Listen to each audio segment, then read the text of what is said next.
Today we're going to talk about clipping toenails. You're going to need specific tools for this procedure, and what I recommend is you're going to need a basin or tub or maybe a big dish pan full of hot soapy water. You're going to need an actual toenail clipper, probably a file with several different grits on the file. This one goes from a fine grit to a medium grit to a coarse grit to a very aggregate grit. And then also a three-way buffer, which is very similar to the file but actually much finer and will impart a shine on the toenail when you're finished and keep the layers of the nail down so that there's no peeling after clipping the nail.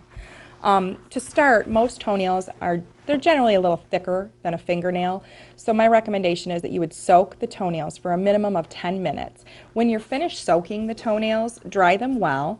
Just use a soft terry cloth type towel.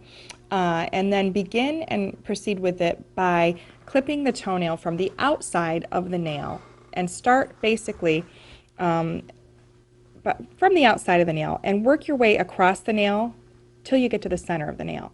Then you would start again on the outside, on the opposite side of the nail, and start in small sections again until you meet that same cut in the center of the nail. What this is going to do for you is, if you were to place the actual clipper on the toenail in the center and then just go ahead and clip all at once, you would run the risk of cracking the nail and cutting it off in a very jagged fashion.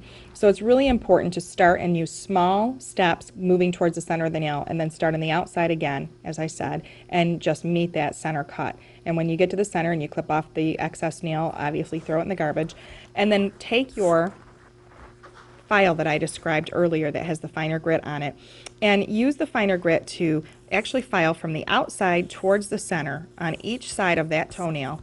And what you'll do in that case is just seal down, and you want to use it on a slight angle underneath, kind of coming from underneath the nail.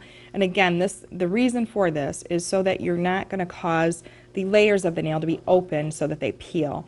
And to seal those down further, you can then take the buffer, as I described, and start with the finest grit on the heaviest grit on the buffer, and just kind of file in a downward fashion to seal down those layers even further. When you're finished, you're going to impart a nice shine to the nail, and you're going to seal it down very well, and you'll have a healthy toenail after clipping rather than a jagged edge.